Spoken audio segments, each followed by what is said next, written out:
बिस्मिल्लाहिर्रहमानिर्रहीम, अस्सलाम वालेकुम। मैं फैज़ान रिजवी हूँ और आप मेरे यूट्यूब चैनल और फेसबुक पेज देख रहे हैं। आज 25 अगस्त 2022 का दिन है जी, थर्सडे, जुमेरात का 183वां रोज़ था आज।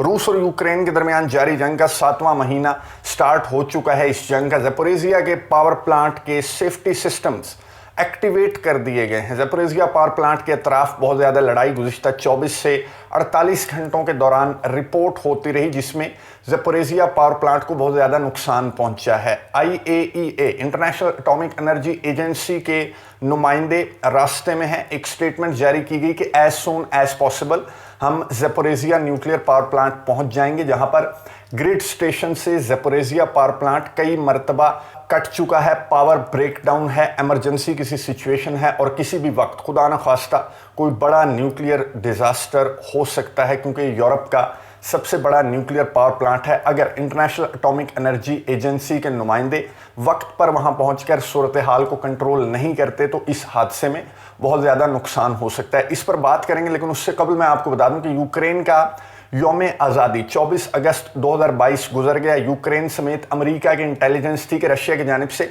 बड़े हमले किए जाएंगे यूक्रेन के यौम आज़ादी के मौके पर। एक हमला रशिया की जानिब से किया गया, जो कि यूक्रेन के सदर व्लादिमीर ज़ेलेंस्की ने गुज़िश्ता वीडियो में मैंने आपको बताया कि उन्होंने यूनाइटेड नेशन सिक्योरिटी काउंसिल के इजलास से वीडियो लिंक के ज़रिए खिताब करते हुए बताया था कि रशिया की जानिब से हमला किया गया है यूक्रेन के एक शहर पर और उसमें काफ़ी ज़्यादा कैजुअलिटीज़ रिपोर्ट हुई हैं। बहुत ज़्यादा रद्द-ए-अमल इंटरनेशनल कम्युनिटी का, स्पेशली जो यूरोपियन कंट्रीज़, नेटो ममालिक हैं, आलमी इदारे हैं, वो इस एक स्ट्राइक पर, इस एक हमले पर बहुत ज़्यादा रद्द-ए-अमल का इजहार कर रहे हैं, बहुत ज़्यादा मजम्मत कर रहे हैं इस हमले की। ऐसा क्या था इस हमले में, आपको डिटेल बताता हूँ। ये हमला 24 अगस्त 2022 यूक्रेन के यौम आज़ादी के मौके पर रशिया की जानिब से किया गया। यूक्रेन का शहर था चैपलिन की जो लोकेशन है वो मैं आपको बता दूं कि डॉनबास रीजन से चंद किलोमीटर के फासले पर है। ये ईस्टर्न यूक्रेनियन सिटी है चैपलिन। यहाँ पर रशिया की जानिब से 2 स्ट्राइक्स की गई। यूक्रेन के मुताबिक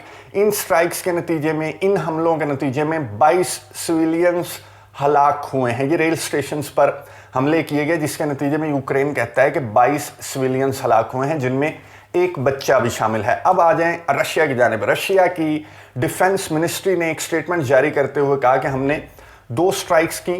चैपलिन शहर था यूक्रेन का और इन स्ट्राइक्स के नतीजे में एक रेल स्टेशन पर स्ट्राइक्स की गई। 2 स्ट्राइक्स थी और 4 बोगियों का इनमें नुकसान हुआ और उसके नतीजे में रशिया के मुताबिक 200 यूक्रेनी फौजी हलाक हुए हैं। 8 तैयारे, यूक्रेन के 8 लड़ाका तैयारे उसमें तबाह हुए और बहुत ज़्यादा असलहे गोले बारूद का हमने नुकसान किया है। रशिया ने ये स्टेटमेंट जारी की। यूक्रेन ने कहा कि 22 सिविलियंस। बहुत ज़्यादा डिफरेंस है इन दोनों स्टेटमेंट्स के अंदर। अब हकीकत क्या है? एमनेस्टी इंटरनेशनल की रिपोर्ट आपको याद होगी। एमनेस्टी इंटरनेशनल ने यूक्रेन को कहा था कि आप सिविलियंस को ढाल बनाना छोड़ दें, ऐसी इमारतों में मिलिट्री बेसिस ना बनाएं जहां पर सिविलियंस मौजूद हों, क्योंकि रशिया स्ट्राइक कर रहा है। रशिया 6 महीने से ज़्यादा हो गया। रशिया की जानिब से ये नहीं देखा जाता कि मिलिट्री बेस कहाँ पर है, असलहा गोला बारूद किस शॉपिंग मॉल के साथ रखा गया है। रशिया स्ट्राइक्स कर रहा है। तो एमनेस्टी इंटरनेशनल ने यूक्रेन को कहा था कि आप ऐसी जगहों को इस्तेमाल करना छोड़ दें मिलिट्री पर्पस के लिए। तो अब यहाँ पर ये जो स्ट्राइक्स हुई चैपलिन के शहर के अंदर, रेल स्टेशन के अंदर, इससे ये लग रहा है, जिस तरह की फुटेजेस, जिस तरह की वीडियोस मैंने देखी और जिस तरह की 2 स्टेटमेंट्स यूक्रेन और रशिया की सामने आई, तो ये ठीक वैसी ही स्टेटमेंट्स हैं जो गुज़िश्ता कई हमलों में, शॉपिंग मॉल के साथ जो हमला हुआ था, दीगर जो हमले हुए लवीव के अंदर, ओडेसा के अंदर, मिकोलाइव के अंदर, तो वो इसी तरह के हमले थे कि यूक्रेन ने कहा कि सिविलियंस का नुकसान हुआ और रशिया ने कहा कि यहाँ पर मिलिट्री एक्टिविटीज़ चल रही थी। तो यहाँ पर भी इसी तरह की सूरत हाल थी। रशिया ने कहा कि 200 सोल्जर्स हलाक हुए, 8 लड़ाका तैयारों का नुकसान हुआ और साथ जो फुटेजेस मैंने देखी हैं तो उसे देखकर ये भी लगता है कि सिविलियंस का भी नुकसान हुआ, क्योंकि ये जो रेल स्टेशन था यहाँ पर सिविलियन एक्टिविटीज़ भी चल रही थी और यहाँ पर फौजी और असलहा गोला बारूद भी ट्रांसफ़र किया जा रहा था इंडिपेंडेंस डे की आड़ के अंदर। और एक और चीज़ से वाज़ेह होता है कि बहुत ज़्यादा नुकसान यूक्रेन का हुआ। जिस तरह से नेटो ममालिक, यूरोपियन कंट्रीज़, आलमी इदारे रद्द-ए-अमल का इजहार कर रहे हैं इस चैपलिन की स्ट्राइक्स के ऊपर, तो लगता है कि बहुत बड़ी स्ट्राइक्स थी। और इस तरह का रद्द-ए-अमल पहले बुचा का जो वाक़या हुआ था उसके बाद इस तरह का इंटरनेशनल कम्युनिटी का, यूरोपियन कंट्रीज, नेटो ममालिक का रद्द-ए-अमल सामने आया था। जिस तरह का रद्द-ए-अमल इस चैपलिन की स्ट्राइक्स के बाद सामने आ रहा है नेटो ममालिक, यूरोपियन कंट्रीज का, तो उससे भी वाज़ेह होता है कि बहुत ज़्यादा नुकसान यूक्रेन का हुआ। According to Russian defence ministry 200 soldiers, 8 लड़ाका तैयारे, असलहा, गोला बारूद। बदले में यूक्रेन की फोर्सेस ने धावा बोल दिया ज़ेपोरिज़िया के अतराफ मॉस्को की फोर्सेस पर, और वहाँ पर गुज़िश्ता 24 घंटों के दौरान बहुत ज़्यादा लड़ाई रिपोर्ट हुई। इतनी ज़्यादा लड़ाई रिपोर्ट हुई कि ज़ेपोरिज़िया के पावर प्लांट को, जो कि यूरोप का सबसे बड़ा पावर प्लांट है, उसे बहुत ज़्यादा नुकसान पहुंचा है। पावर ग्रिड से कट हो गया ज़ेपोरिज़िया पावर प्लांट, और बहुत ज़्यादा पावर ब्रेकडाउन भी देखा गया गुज़िश्ता 24 घंटों के दौरान। और अब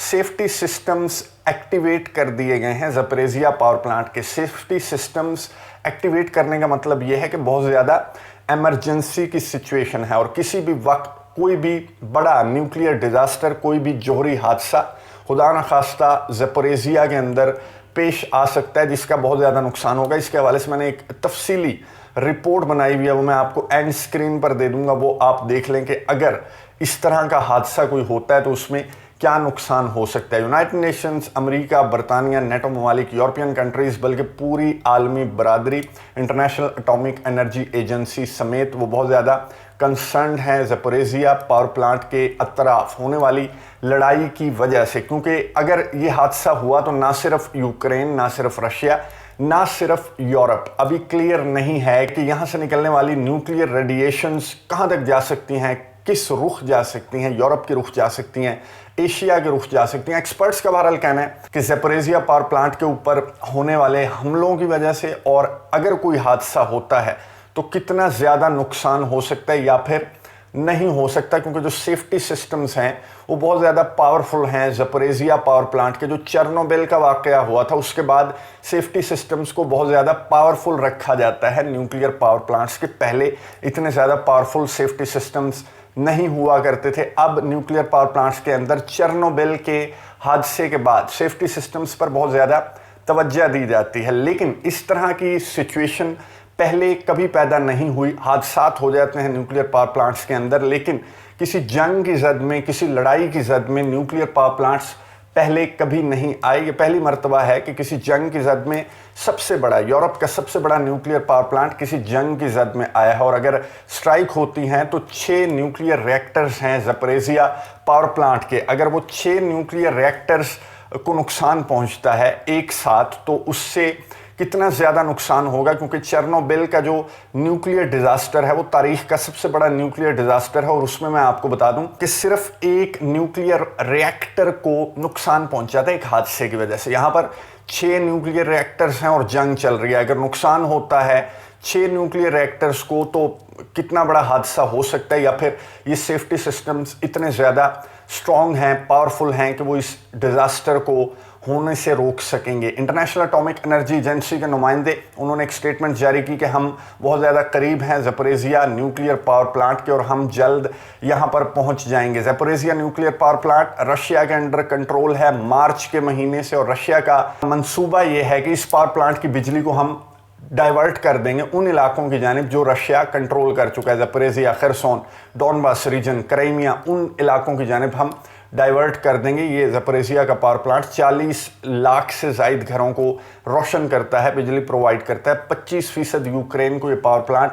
बिजली प्रोवाइड कर रहा है। और इस हादसे को रोकने के लिए इंटरनेशनल इदारे बहुत ज़्यादा एक्टिव दिखाई दे रहे हैं, क्योंकि गुज़िश्ता 24 घंटे बहुत ज़्यादा क्रिटिकल, बहुत ज़्यादा क्रूशल थे ज़ेपोरिज़िया के अंदर, और आने वाले 24 घंटे भी बहुत ज़्यादा अहम हैं कि ये कोई हादसा ना होने पाए। उसके लिए तमाम इंटरनेशनल इदारे कोशिश कर रहे हैं कि इस हादसे से बचा जा सके जो जंग का रुख ही तब्दील कर देगा। दिमित्री मेदवेदेव जो फॉर्मर प्रेसिडेंट हैं रशिया के, और इस वक्त जो हैं वो नेशनल सिक्योरिटी के डिप्टी चेयरमैन हैं, उन्होंने एक स्टेटमेंट जारी की और उन्होंने कहा कि 2 तरीके हैं कि इस जंग को रोका जा सकता है। ये जंग फैलती जा रही है, बढ़ती जा रही है, ख़राबी की जानिब जा रही है, तो 2 तरीके हैं कि इस जंग को रोका जा सकता है। एक तो व्लादिमीर ज़ेलेंस्की का सॉफ्टवेयर अपडेट हो जाए और वो रशिया के मुतालबात मानते हुए बातचीत की टेबल पर बैठ जाए, एक तो ये तरीका है। और दूसरा ऑप्शन है कि मिलिट्री, यूक्रेन की मिलिट्री पावर को कंट्रोल करे, यूक्रेन के सदर व्लादिमीर ज़ेलेंस्की को कुर्सी से हटाए, अपने मुल्क का सोचे, रूस के साथ बैठकर बातचीत की टेबल पर मामलात को सॉल्व कर ले। ये रिपोर्ट जो है वो एक इंटरनेशनल जरीदे में ब्लूमबर्ग में ये रिपोर्ट गालिबन शाया हुई है, जिसमें 5 प्रेडिक्शंस की गई हैं इस जंग के हवाले से। और उन प्रेडिक्शंस में से 2 प्रेडिक्शंस ये हैं कि एक तो व्लादिमीर ज़ेलेंस्की बातचीत की टेबल पर आकर रशिया के मुतालबात मान लेंगे, या फिर यूक्रेन की आर्मी जो है वो कंट्रोल कर लेगी पावर को, कीव को, और वो रशिया के साथ मुज़ाकरात करेगी। और 3 जो प्रेडिक्शंस हैं उनमें ये कहा गया कि यूक्रेन की फोर्सेस जो हैं वो अपने इलाके वापस ले लेंगी या यूक्रेन की फतह होगी। तो दिमित्री मेदवेदेव ने कहा कि सिर्फ 2 ऑप्शंस हैं, सिर्फ 2 चीज़ें हैं जो इस जंग को रोक सकती हैं। उसके अलावा जो 3 मज़ीद प्रेडिक्शंस बताई गई हैं इंटरनेशनल जरीदे की रिपोर्ट में, उसमें से कोई भी दुरुस्त नहीं है और उसकी हकीकत को तस्लीम नहीं किया जा सकता। ये सिर्फ खाम ख्याली की बातें हैं कि यूक्रेन अपने इलाके वापस ले लेगा या रशिया जैसे जायंट को शिकस्त दे देगा। सिर्फ 2 ऑप्शंस हैं कि एक तो यूक्रेन के सदर व्लादिमीर ज़ेलेंस्की बातचीत की टेबल पर आएँ, या फिर यूक्रेन की आर्मी, यूक्रेन की सिक्योरिटी फोर्सेस कीव का कंट्रोल संभालें, हुकूमत संभालें और रशिया के सदर व्लादिमीर पुतिन के साथ बातचीत की टेबल पर बैठें। लेकिन मैं आपको बता दूं कि कीव का कंट्रोल यूक्रेन के सदर व्लादिमीर ज़ेलेंस्की के हाथ में नहीं है, बल्कि कीव का कंट्रोल है वाशिंगटन के हाथ में। कीव का कंट्रोल है जो बाइडन के हाथ में, जिनसे आज टेलीफोन कॉल भी स्केड्यूल है यूक्रेन के सदर व्लादिमीर ज़ेलेंस्की और अमेरिका के सदर जो बाइडन ने टेलीफोन कॉल करनी है, वहाँ से जो ऑर्डर्स आएंगे उन पर ये पपेट अमल दरामद करेगा। और ये जंग किस रुख जाती है ये डिपेंड करता है जो बाइडन के डिसीजंस पर। जो बाइडन जिस तरह के डिसीजंस लेंगे वो गुज़िश्ता रोज़ के अमेरिका के फैसले से वाज़ेह है कि $3 बिलियन की मज़ीद इमदाद अमेरिका ने गुज़िश्ता रोज़ इंडिपेंडेंस डे के मौके पर, यूक्रेन के यौम आज़ादी के मौके पर $3 बिलियन की एडिशनल एड का ऐलान किया है। तो उस पर यूक्रेन के सदर व्लादिमीर ज़ेलेंस्की की टेलीफोन कॉल थर्सडे जुमेरात के रोज़ स्केड्यूल है। इस वक्त जब मैं वीडियो रिकॉर्ड कर रहा हूँ तो शायद जब मैं वीडियो अपलोड हो तो वो टेलीफोन कॉल हो चुकी है। मैं आपको बता दूं उसमें बात क्या होगी। यूक्रेन के सदर व्लादिमीर ज़ेलेंस्की शुक्रिया अदा करेंगे जो बाइडन का, अमेरिका के सदर का $3 बिलियन, टोटल $9 बिलियन, $9 बिलियन की इमदाद पर शुक्रिया अदा करेंगे यूक्रेन के सदर व्लादिमीर ज़ेलेंस्की। और अमेरिका ये कहेगा कि as long as it takes, हम आपकी मदद जारी रखेंगे। कुछ सलाह मशवरे किए जाएंगे कि रशिया को किस तरह से शिकस्त देनी है। नज़र रखेंगे ज़पोरिज़िया के पावर प्लांट के हवाले से बहुत इंपॉर्टेंट 24 घंटे हैं, आने वाले 24 घंटे बहुत ज़्यादा इंपॉर्टेंट हैं। और ये जो कॉल होनी है इसमें अगर इससे हटकर कोई इंपॉर्टेंट बात होती है वो भी आपके साथ शेयर करूँगा। अगली वीडियो तक के लिए इजाज़त दीजिए। अल्लाह हाफ़िज़।